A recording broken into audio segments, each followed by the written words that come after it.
Saludo para todos mis hermanos en el nombre glorioso de nuestro gran Dios y Salvador Jesucristo.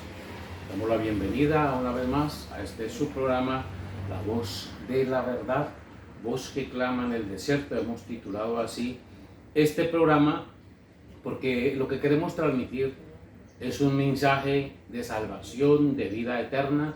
Estamos predicando la palabra del Señor y compartiendo con todos ustedes las cosas que hemos aprendido de la palabra del Señor.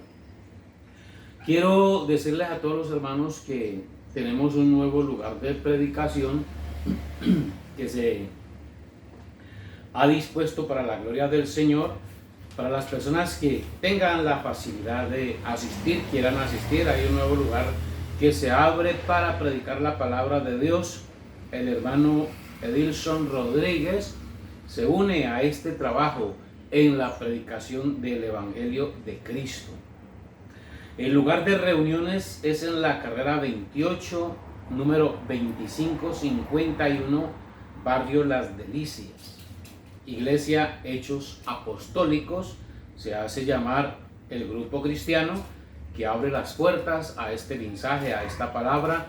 Y bueno, vamos a tratar de trabajar en comunión con nuestro hermano Edilson Rodríguez. Allí los días de reuniones para las personas que quieran asistir. Días de reuniones los días martes, jueves, sábados a las 7 de la noche y el domingo a las 10 de la mañana y a las 6 de la tarde. Esto es en el barrio Las Delicias. Próximamente también estaremos dando la dirección de otro nuevo lugar. Día a día, bueno, las personas le abren el corazón a este mensaje y se sigue extendiendo entonces la predicación de la palabra del Señor. Recuerdo los lugares anteriores. Estamos ubicados también en la carrera, en la calle 42, número 2129, barrio San Cayetano, calle 42, número 2129. Allí nos reunimos miércoles y los viernes. Y también estamos en el barrio Boulevard de Alameda, carrera 27B, número 69C, 112, Boulevard de Alameda, pastor el hermano Julio César Hurtado. Allí nos reunimos también los domingos a las 10 de la mañana, los jueves a las 7 de la noche.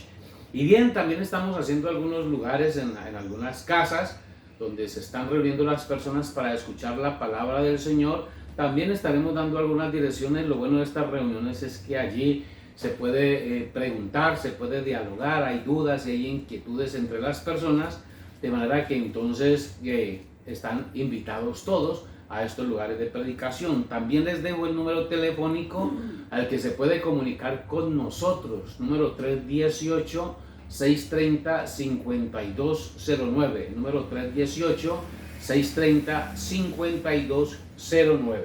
Muy bien, entonces vamos a entrar a la meditación de la palabra del Señor. Vamos a tratar de tocar un poquito el tema. Hemos estado hablando de los 6 errores de la iglesia pentecostal, de los pentecostales. Bueno, vale la pena aclarar que como hay pentecostales que se han dividido unos de otros y tienen diferentes nombres, hay iglesia pentecostal del nombre de Jesús, hay iglesia pentecostal trinitaria, bueno, hay diferentes nombres y bueno, todos no creen lo mismo.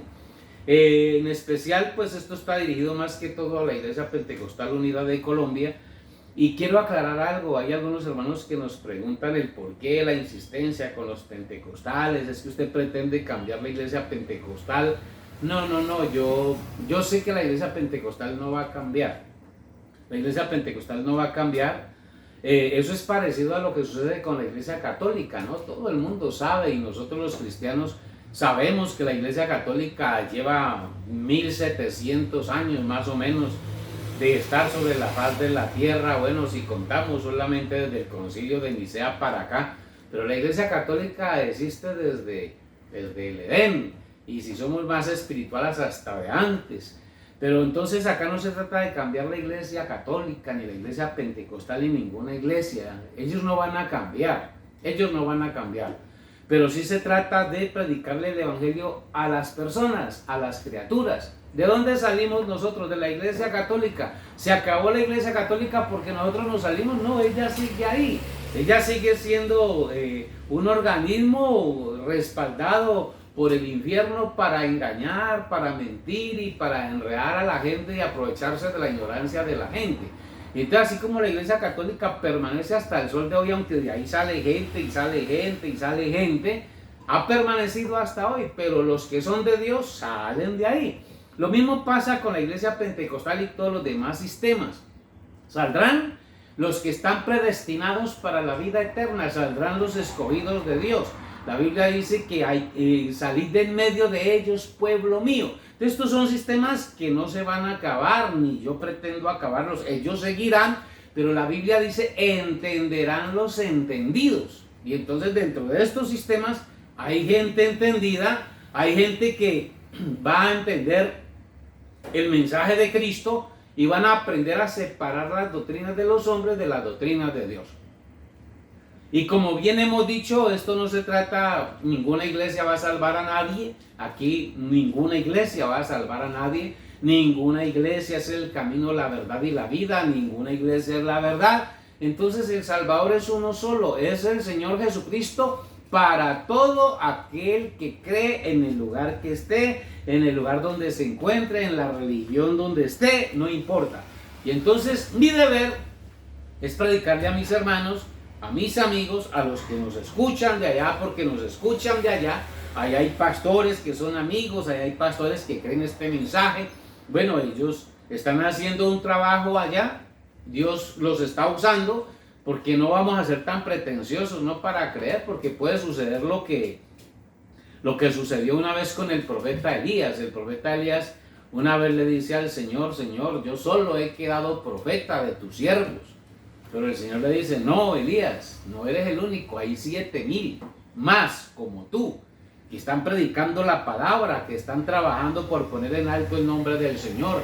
Ahí estaba Jezabel, allá en el tiempo de Elías estaba Jezabel, pero también estaba Elías. Entonces vale la pena entender algo, que Jezabel todavía está aquí, Jezabel todavía está presente.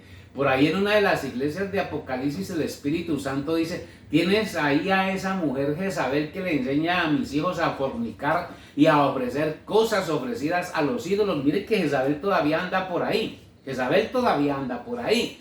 Pero así como Jezabel anda por ahí, también el Espíritu Santo tiene su profeta Elías por ahí en alguna parte está el hombre de Dios que le está haciendo contrapeso a esos sistemas, a esas maquinarias diabólicas que salen para engañar a los hijos de Dios, para enredarlos. Pero Dios envía a su profeta Elías de algún lugar, de alguna parte, sale un mensajero del cielo que ponga en alto el nombre del Señor y ponga en alto su palabra.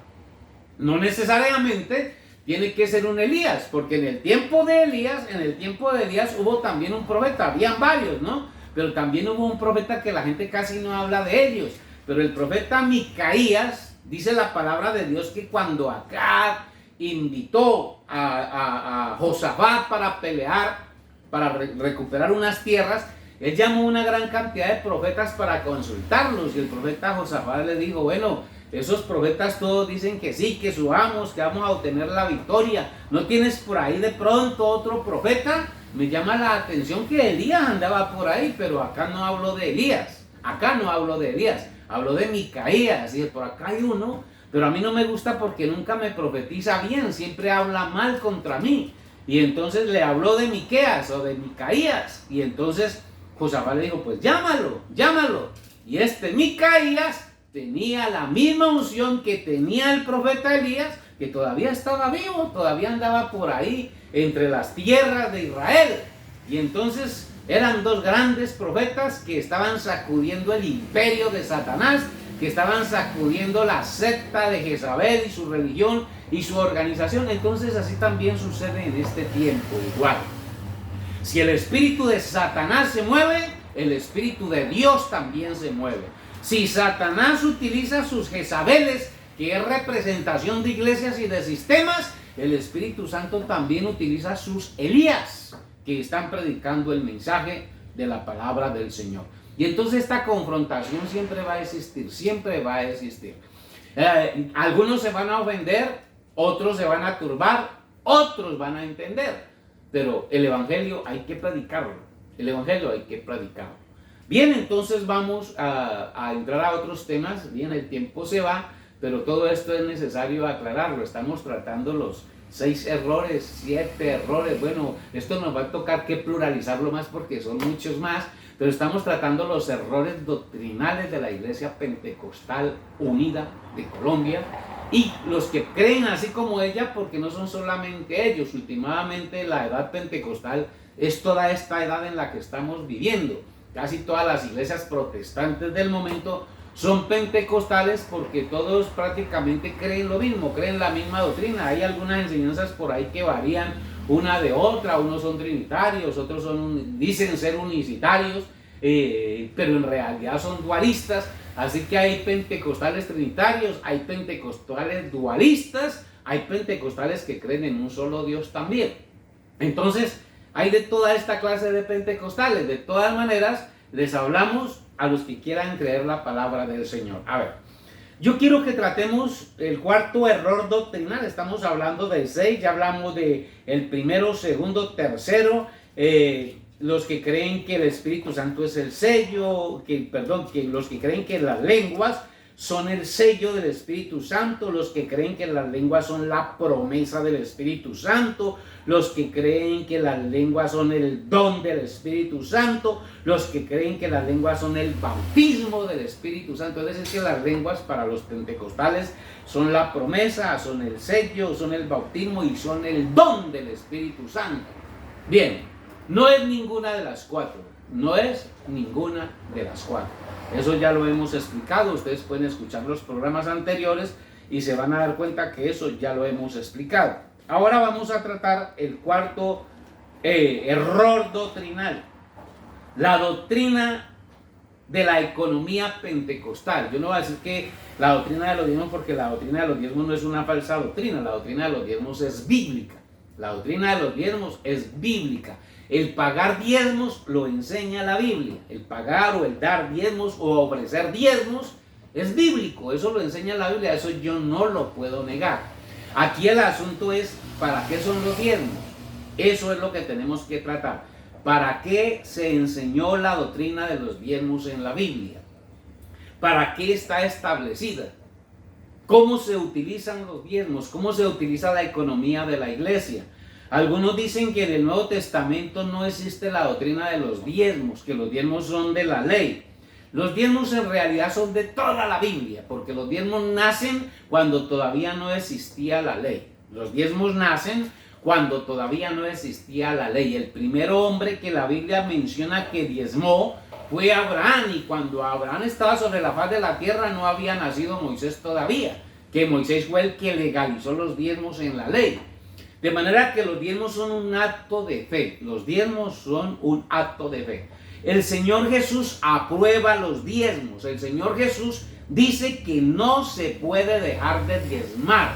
San Mateo 23, 23. Así que los diezmos son una doctrina bíblica que algunos dicen que no, que es de la ley, que ya pasó de moda, que eso no existe, que eso no se puede enseñar. Bueno, hay una cantidad de argumentos y de cosas. Pero para los que creemos la Biblia sabemos que los diezmos es una doctrina bíblica.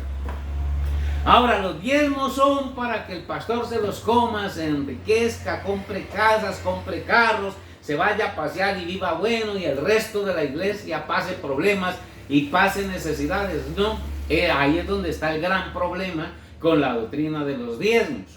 Algunos dicen, ¿por qué la iglesia apostólica no hablaba de los diezmos? Hermano, vea, si a usted le duele diezmar, si a usted le duele dar un 10% de su sueldo, donde le enseñemos lo que hacía la iglesia apostólica, se va a ir de espaldas, se va a desmayar, porque la iglesia apostólica no diezmaba, los creyentes apostólicos no diezmaban. Los creyentes apostólicos se entregaban a Cristo con todo y sus bienes. Ellos no le ponían medida a dar, sino que ellos sabían que todo lo que ellos tenían era de Dios, y así como todo lo que ellos tenían eran de Dios, todo lo ponían al servicio de Dios. Así que los apóstoles no tenían que estar en ese problema de estar tocando puertas y diciendo diezmen, ofrenden esto, lo otro. No.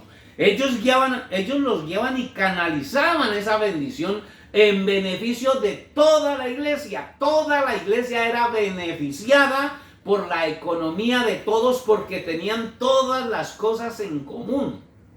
Ellos tenían todas las cosas en común. El que tenía una casa no decía esta casa es mía. El que tenía una finca no decía esta finca es mía, sino que eso era de todos, eso era de todos. Y en los que decidían vender sus propiedades, la Biblia dice que vendían sus propiedades y traían el precio de lo vendido a los pies de los apóstoles y se repartía entre todos según su necesidad. Algunos que ignoran el desarrollo de la Biblia dicen que la iglesia se quedó pobre porque hacía eso.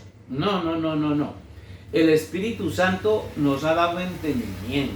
El Espíritu Santo es el que guía a este pueblo. El Espíritu Santo es el que guía a su iglesia. Y el Espíritu Santo no vino a empobrecernos. El Espíritu Santo fue a enriquecernos. De manera que todo esto se hace con sabiduría y para todas estas cosas hay un programa, hay un esquema, hay una enseñanza bíblica que todo se debe de hacer decentemente y con orden, dice la palabra del Señor. Así que entonces los creyentes no era que quedaran desamparados, ni la iglesia quedó pobre por hacer eso. La iglesia quedó pobre fue porque los gobiernos se le fueron encima, el César, Roma, se les fueron encima y les quitaron sus propiedades y los persiguieron y los arruinaron. Pero ellos eran prósperos, eran bendecidos y de la misma manera deben de ser hoy. El mejor ejemplo de que el diezmo es una bendición es el pueblo judío, es el pueblo de Israel.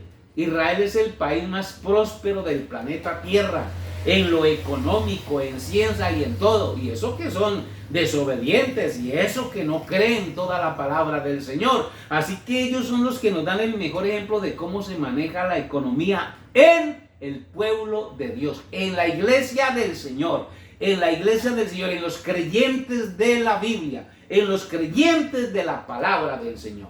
De manera, mis hermanos, que esto es un tema que hay que estudiarlo más profundamente. Estaremos dando las citas de esto más adelante. El tiempo, vamos a dedicarle un buen tiempo más adelante para estudiar las citas. Seguramente que nos van a ir varias sesiones, pero más adelante estaremos sacando el día para grabar estas sesiones, dar citas bíblicas y que usted se empape del tema de la palabra de Dios y sepa que a esta Biblia no le podemos añadir ni le podemos quitar. Pronto estaremos hablando de un tema muy importante. Yo quiero que hablemos de un tema muy importante. La Biblia dice que nosotros no le podemos quitar a la Biblia ni una jota ni una tilde. Y estaba pensando que la mayoría de protestantes le han quitado a la Biblia el libro de Apocalipsis. Apocalipsis es un libro donde nadie se mete, donde nadie predica, donde muchos les da miedo enseñar.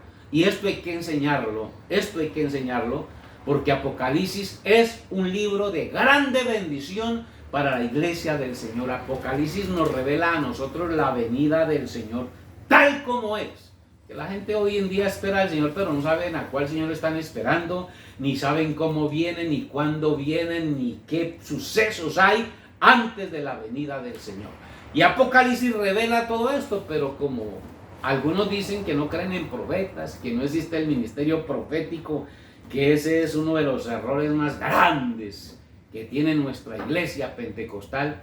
No creen en profetas, y una iglesia que no cree en profetas pues no puede creer en Dios, porque Dios siempre utiliza profetas. Y una iglesia que no cree en profetas es una iglesia que no tiene el Espíritu Santo, porque el Espíritu Santo se manifiesta a través del ministerio profético. Por eso el apóstol Pablo dice que sobre todo el don de profecía en la iglesia, sobre todo el don de profecía. Si hay don de profecía es porque hay profetas, porque el don lo reciben son los profetas. El don de profecía lo reciben profetas, y una iglesia que no tiene profetas es una iglesia ciega, es una iglesia que no sabe para dónde va, es una iglesia que va dando tumbos, es una iglesia que anda a tientas y por lo tanto es una iglesia que anda perdida, porque los profetas son los guías que Dios puso para dirigir a su iglesia.